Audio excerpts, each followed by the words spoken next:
किसी गलत में रिपोर्टिंग है, गलत रिपोर्टिंग में लोकसभा का चुनाव लड़ूंगा। किसी गलत में रिपोर्टिंग है, गलत रिपोर्टिंग में लोकसभा का चुनाव लड़ूंगा। तो सुना आपने, भाजपा के कद्दावर नेता राव इंद्रजीत सिंह ने प्रेस कॉन्फ्रेंस में पूरे जोश के साथ टेबल पर हाथ मारते हुए सीधा कह दिया कि मैं तो लोकसभा चुनाव लड़ूंगा। दरअसल बीते कुछ दिनों से चर्चाओं का बाजार गर्म था कि जिस तरह से भाजपा ने हाल ही में संपन्न हुए 5 राज्यों के चुनावों में सांसदों और केंद्रीय मंत्रियों तक को विधानसभा चुनाव लड़ने भेज दिया, उसको देखते हुए हरियाणा में भी राव इंद्रजीत सिंह सरीखे दमदार नेताओं को विधानसभा की लड़ाई के लिए मैदान में उतारा जा सकता है। और ऐसा होता है तो राव इंद्रजीत सिंह विधानसभा लड़ेंगे और उनकी बेटी गुरुग्राम से लोकसभा चुनाव लड़ेगी। लेकिन राव इंद्रजीत सिंह ने इन संभावनाओं को जन्म लेने से पहले ही खत्म कर दिया। राजनीतिक जानकारों की माने तो राव इंद्रजीत सिंह जैसे कद्दावर नेता को विधानसभा लड़ाकर भाजपा प्रदेश में बेहतर प्रदर्शन की उम्मीद लगा रही थी, लेकिन राव इंद्रजीत सिंह का यह स्टैंड सामने आने के बाद शायद अब भाजपा को इस प्लान पर नए सिरे से काम करना पड़ेगा। खैर, भाजपा कई बार कठोर फैसले लेने के लिए भी जानी जाती है। ऐसे में अब देखना होगा कि राव इंद्रजीत सिंह अपने दावे पर अटल रह पाते हैं या नहीं। गुरुग्राम में हुई इस प्रेस कॉन्फ्रेंस में राव इंद्रजीत सिंह को कई कठिन सवालों का भी सामना करना पड़ा। गुरुग्राम में मेट्रो का विस्तार, आरआरटीएस कॉरिडोर का निर्माण, द्वारका एक्सप्रेसवे का उद्घाटन, गुरुग्राम के सिविल हॉस्पिटल का निर्माण और खेड़कीदोला टोल टैक्स को शिफ्ट करने का मामला, ये कुछ ऐसे मसले हैं जो पिछले 1 दशक से ज्यों के त्यों बने हुए हैं। अब राव इंद्रजीत कभी कभार तो प्रेस कॉन्फ्रेंस करते हैं, लिहाजा गुरुग्राम के पत्रकारों ने भी उनके सामने इन तमाम प्रोजेक्ट्स को लेकर सिलसिलेवार तरीके से सवाल दागने शुरू कर दिए। लेकिन जितनी मजबूती से पत्रकारों ने सवाल किए, उतनी ही मजबूती और साफगोई के साथ राव इंद्रजीत सिंह ने इन सवालों का जवाब भी दिया। अंत में अब आपको सुनाते हैं कि पत्रकारों के जोरदार सवालों से घिरे राव साहब ने अपने जवाब में क्या कहा। देखो, मैं तो ये मानता हूँ कि पिछली बार जितने से मैं जीता था, कितने से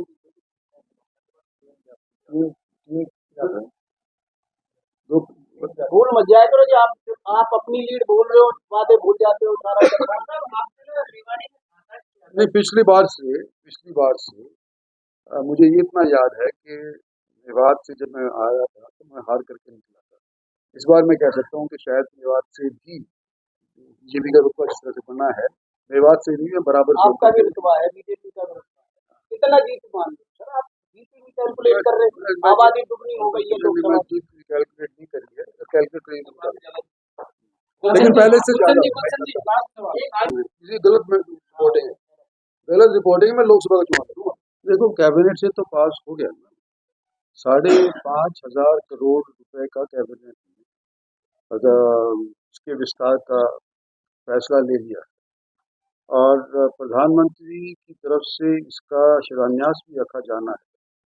लेकिन प्रधानमंत्री चाहते हैं कि जब भी कोई काम का फाउंडेशन स्टोन रखा जाए, उसके फाउंडेशन स्टोन के रखने के तुरंत बाद काम हो जाए। अब हरियाणा सरकार पहली बार इस काम को ले रही है। अभी तक तो दिल्ली की मेट्रो जो थी, उसके माध्यम से अनेक स्थानों के ऊपर मेट्रो का संचालन हुआ था, लेकिन इस बार हरियाणा सरकार ने कहा है कि हम बाहर के लोगों से क्यों करवाएं, हम पैसा बचाने के लिए हम हरियाणा के तरफ से ही क्यों ना इस कार्यक्रम को आगे बढ़ाएं।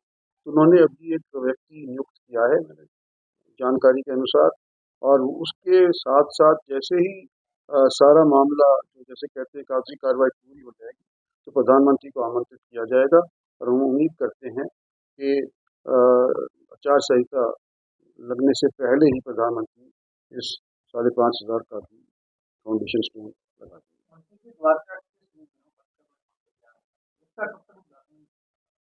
वही बात है कि हरियाणा का जो एरिया है उसके अंदर तो द्वारका एक्सप्रेसवे मुकम्मल हो गया।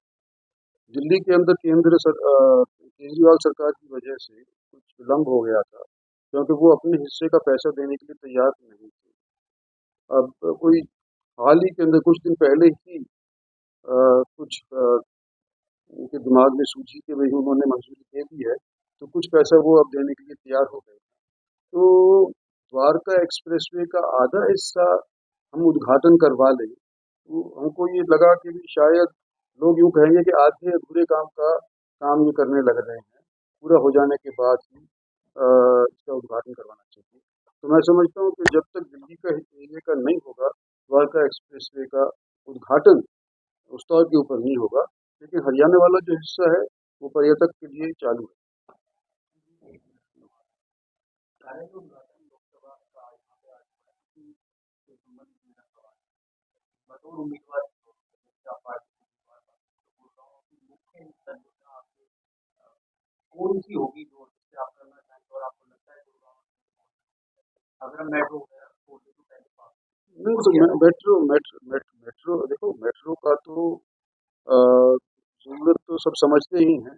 आज ट्रैफिक जितना होता है, मैं एक बार लंदन में था, तो वहाँ पर वहाँ के पत्रकार ने मेरे को एक दृश्य दिखाया और उन्होंने कहा कि ये देखो कि 30 लेन का हाईवे जो आपका उस टाइम के वो दिल्ली और गुड़गांव के बीच के अंदर को जो ये यहाँ पे वो हुआ करता था टोल प्लाजा, ये सारे विश्व में किसी भी तरह की कोई फोटो इस तरह की नहीं है कि 30 के 30 लेन भरे हुए हैं और एक जहाँ तक दिखाई देता है इधर को, जहाँ तक दिखाई देता है उधर, इतना ट्रैफिक यहाँ पर हो गया है। तो मैं समझता हूँ कि गुड़गांव की एक तो मेट्रो की ज़रूरत है। दूसरा जो हमारे ड्राइवर लोग अ, गाड़ियाँ चलाते हैं, रेड लाइट के ऊपर आकर के रोक देते हैं, तो ट्रैफिक जैम हो जाते हैं, तो मतलब वहाँ का जो ट्रैफिक सिस्टम है उसके अंदर सुधार लाने का प्रयास आज के दिन हरियाणा सरकार कर रही है, लेकिन पूरे तौर के ऊपर नहीं हुआ है कि सिंक्रोनाइज्ड हो। और सिंक्रोनाइज अगर हो जाएगा तो लोग रुकेंगे नहीं, किसी ना टोल प्लाजा पे रुकने की आवश्यकता पड़ेगी, ना लाइट्स के ऊपर रुकने की आवश्यकता पड़ेगी। तो ये तो मोटे मोटे तौर के ऊपर ट्रैफिक का मैंने कहा है कि it should be synchronise all over Gurgaon. दूसरा हमारा एक दूसरी परियोजना बनी है ऑर्बिटल रेल कॉरिडोर, जो दादरी से चलेगा और हमारे मतलब उसके अंदर मेरे ख्याल से एग्जैक्टली मुझे याद नहीं कितने का है, पर ऑर्बिटल रेल कॉरिडोर को भी अमली जामा पहनाना हमारा लक्ष्य है। तीसरा एक RRTS है, रैपिड रीजनल ट्रांजिट सिस्टम, वो भी दिल्ली से चल करके जयपुर तक जाएगा। तो ये जो इंफ्रास्ट्रक्चर का मामला है ना, उसको आगे बढ़ाने के लिए मेरा मतलब दायित्व रहेगा अगर मेरे को दोबारा से मौका पार्टी देती है और पब्लिक। सबसे बड़ा सवाल है सामान्य अस्पताल की बात बड़ी जरूरत है गुड़गांव में नहीं है, लोगों को काफी परेशानी आपने भी वहाँ निरीक्षण किया लेकिन अभी तक उसमें कोई काम नहीं हुआ। किसी का सामान्य अस्पताल सरकारी हाँ, अस्पताल वो की बात करूँ वो दुर्भाग्य से समय के ऊपर या समय अनुसार वो नहीं हो पाया।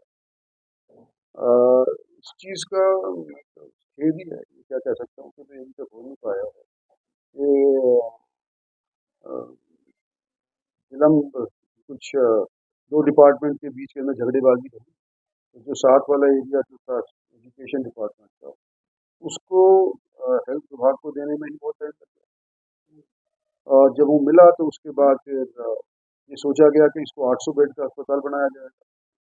फिर उसके बारे में दोबारा से चर्चा करी गई कि उसको कट डाउन किया जाए, तो 800 बेड तो बहुत ज़्यादा हो जाता है। फिर वो 600 बेड का बनाने की सोची। फिर उन्होंने सोचा कि इतना इंटरनेशनल बनाओ इसको, इंटरनेशनल बिड इनवाइट करो। तो इसके अंदर विलम्ब विलम्ब तो हुआ, ये मैं खुद मान रहा हूँ, लेकिन जब भी बनेगा और अब बनने की कगार के ऊपर है, ये मेरे ख्याल से जो प्राइवेट अस्पताल गुड़गांव के अंदर है, इनकी वजह से आज के दिन गुड़गांव एक मेडिकल इंटरनेशनली मेडिकल हब बन गया है, उनके बराबर की तौर के ऊपर ही हमारा गवर्नमेंट हॉस्पिटल बन गया।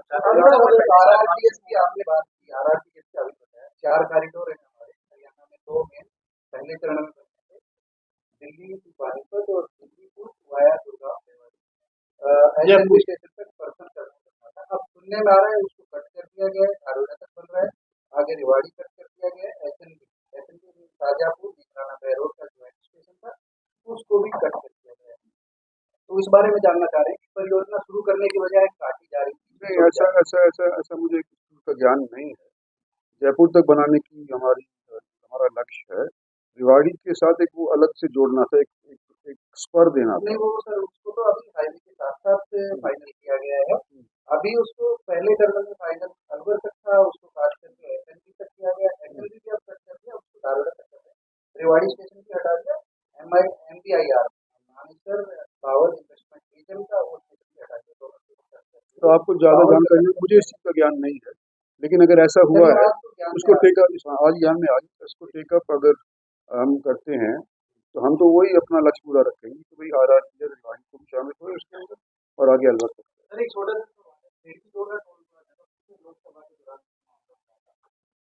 हमेशा राजनीति होती है सीएम साहब की तरफ से स्टेटमेंट आया है कि जल्दी से राय साथ को लोकसभा के अगले 2-3 महीनों में से केवल राजनीतिक स्टेटमेंट के अलावा आज तक ये बेटी को आगे करने का काम देखिए, इसमें एक तो जो ये इसको कॉन्ट्रैक्ट मिला था, जब तक कि कॉन्ट्रैक्ट पूरा ना हो जाए, उसको हटाना, हिलाना वो कोर्ट में चला जाता और हमको हट जाना उसके लिए भरना पड़ता। तो वो थोड़ी-सी दिक्कत थी। तो जो भी शिफ्ट करने की बात चली थी, इसकी रज़ामंदी से ही होनी थी और रज़ामंदी से होने के लिए कोई दूसरी स्थान युक्त करके और उसकी रज़ामंदी लेनी थी। उसके अंदर हमारे को दिक्कत आ रही थी क्योंकि जो भी तजवीज़ किया गया एरिया, उसको एक्वायर करना था या उसको हरियाणा सरकार से लेना था। ये हमारे हाईवेज़ वाले ने हमारे को बताया और मैं आपको बताने लग रहा हूँ। लेकिन एक बात अब आपको मैं आज क्लियर कर देना चाहता हूँ कि जैसे ही द्वारका एक्सप्रेसवे बन जाएगा, इसको यहाँ टोल प्लाज़ा को यहाँ से